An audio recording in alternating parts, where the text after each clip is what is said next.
Hi, everyone. We're back with another co-author spotlight of the book, How Healers Heal. Today, we have Dr. Shruthi Chandrashekhar. Hi, Dr. Shruthi. How are Hi, you? And tell us a little bit about yourself.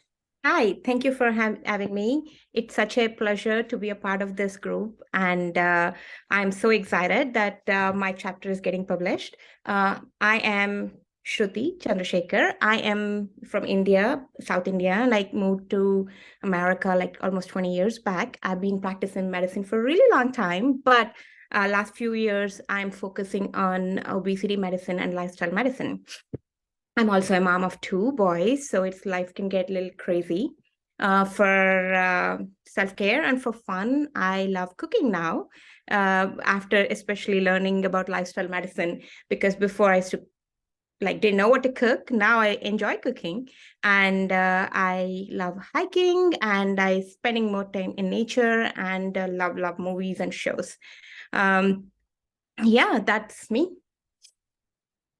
Wonderful. So nice to meet you and so nice to have you in our book. And I love your chapter. Can you tell us how you got introduced to lifestyle medicine? Yeah, it's actually you. In one of the groups, you mentioned that you are board certified in lifestyle medicine. I'm like, hey, congratulations, and let me look at it. Oh, why? I was just intrigued, and now I'm like, I can't believe that it's my way of life. Um, More I looked into it, I felt like, wow, this is what I've been looking for. It gave me so much in-depth knowledge into how each pillars affect our life in such unique ways, and how I had neglected all my life to pay attention. Like either I'm eating well or trying to exercise and trying to get it all, but I never realized that how it's so important to balance everything in your life. And that's how I got introduced, and it's been few years now. I'm doing it in a daily life. Almost like all my family are into it, and I can see the changes it's been bringing in our lives slowly but sustainably. So yeah, that's how it got introduced. Thank you. That is so neat. So my little ripple created this giant ripple because you have taken it and given it to your patients and made it your main way of practicing medicine, which is so amazing. So I love how lifestyle medicine is spreading kind of with these little ripples, big ripples, little ripples all over, and hopefully will be the future of medicine. Tell us a little bit more about your practice, and it's amazing how you've shifted to using it daily. Yeah, absolutely. And it's true that this ripple is what we need. I think in our practice, we integrate obesity medicine and lifestyle medicine because most of them are kind of become the epidemic right now. The reason why I created this program is because throughout my journey, my life, just it's not just about the diseases, but it's like how I lived my life. It affected everything else, the choices I made and how I was living. So, and during those struggles, I think I felt that I did not have a proper guidance, or I didn't know where to look for. So this program is carefully programmed, like where anything you're struggling with, you have a support group. And it's also, we have a supportive tree. We have a nutritionist, and we have a health coach, and we have a yoga therapist, and also mental health social worker. But it's also another big thing which I really love about my program is that we do have a weekly teaching or coaching or support groups where like all my patients come in and they kind of interact and say what's actually struggling with them, and then have a practical knowledge to share. And also, like when we problem solve and then we kind of talk to each other patients, they all realize that, oh, they overcome it, and then they can help the fellow patients. And at the same time, they're also struggling in the same boat, and then they feel that community and the social connection with the same motivation. It kind of has been very, very helpful, and patients have made such strides, and it's very rewarding, at the same time inspiring for me.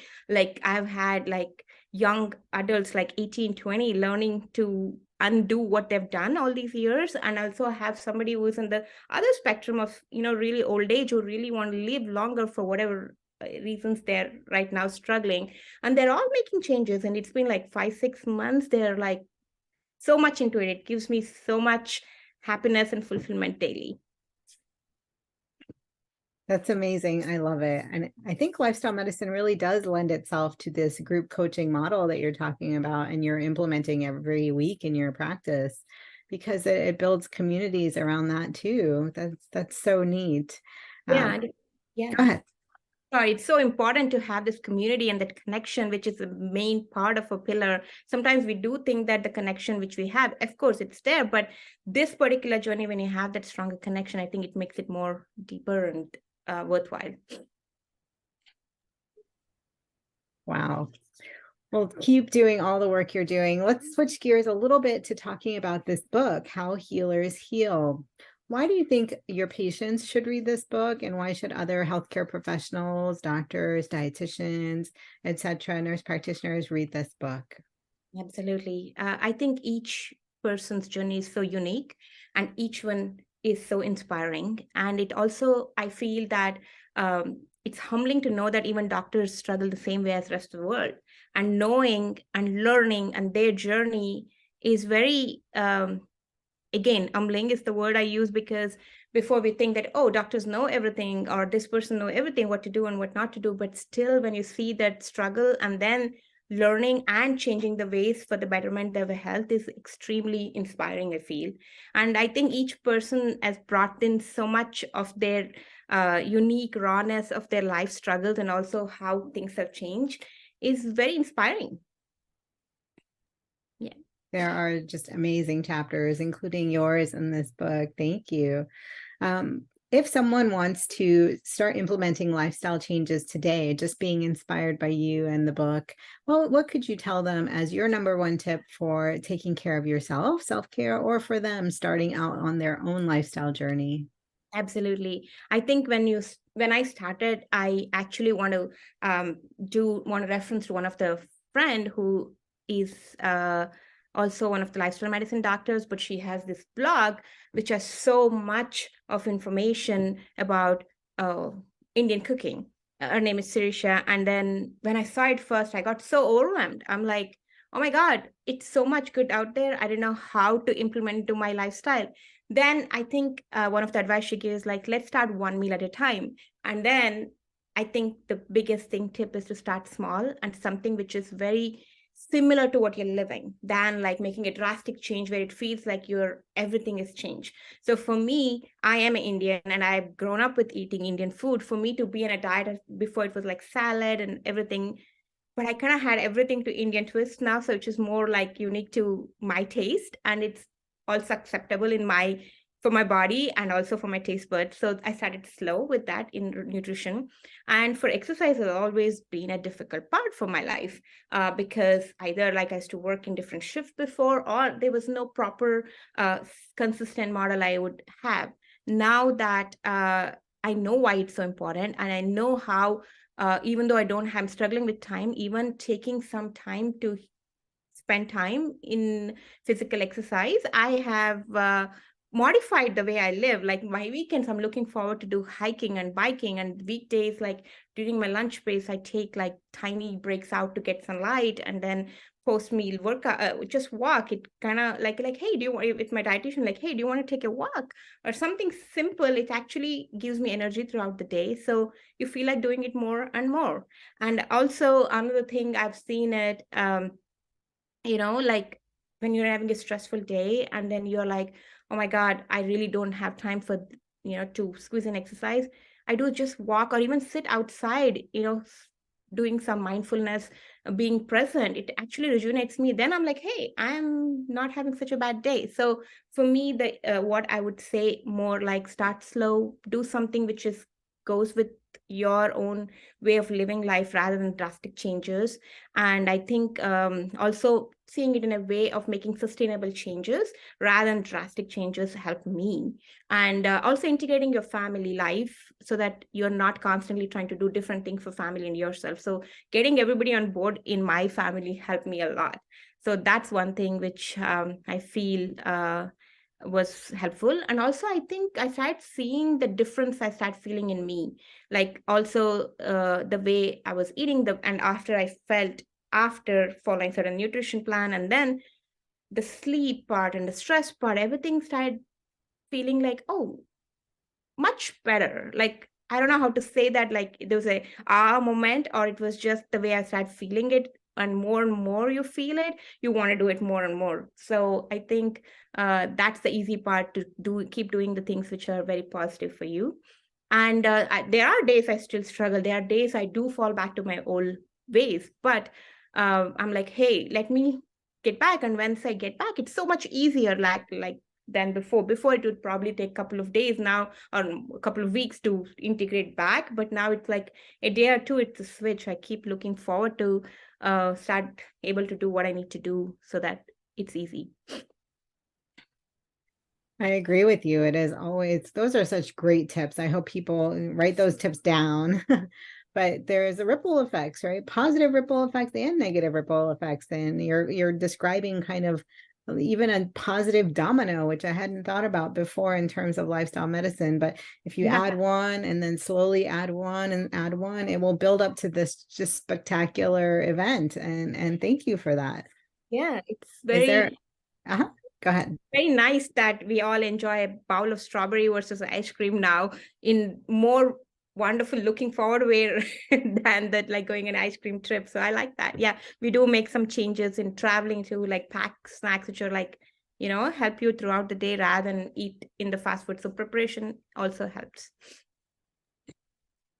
I love that too. Anything else you want to mention? And then I'll have you kind of tell us where the people can contact you, how they can connect with you, how they can work with you if they want to improve their lifestyle as well. Absolutely. I think one thing I want to add is, like, throughout my journey of myself, and also I have a family history, I felt all these years that, oh, okay, this is the way what has happened in my family, and this is the fate for me. I think I've elaborated in my chapter, but now I feel a lot more in control. Hopefully, whatever I'm doing is going to prevent or change the course. But I feel there's so much more control within me right now to do the things which I need to do.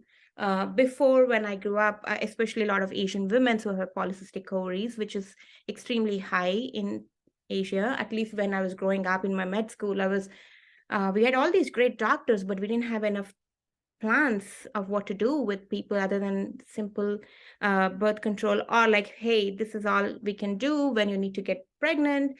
We can help you out, and also be prepared, you might not be able to have kids. And those are the things I've heard all my life, and I'm like, yeah, okay, fine, that's how it is. But now, what I know from past 4 to 5 years, the changes I have felt in me, within myself, and also for my health, I really wish that I knew this way earlier, but I do feel that this has a lot of power in changing the epigenetics of you, to have control over what fate has for you. Hopefully, I continue to do this, and I'm going to change what my grandparents had the fates in. Yeah. And that was great. I want to touch on that one word that you said, because it is prominent in lifestyle medicine, but we haven't talked about it enough. Epigenetics. What does that mean to you? And you already described how it could influence patients and generations, but can you elaborate a little bit more about what it means and how it applies to everyday life in terms of what people are doing to their bodies, or changing, positive or negative? Yeah, absolutely. Epigenetics is what happens to you. Like, you're born with some genetics, so that does put you in a risk for certain things. Like, I've always said, oh, my dad had diabetes, I'm going to have diabetes. Need not be, because maybe your dad has a genetic, predisposition for having diabetes, but he just went with the thing. He didn't change what his forefathers did, so he ended up having diabetic.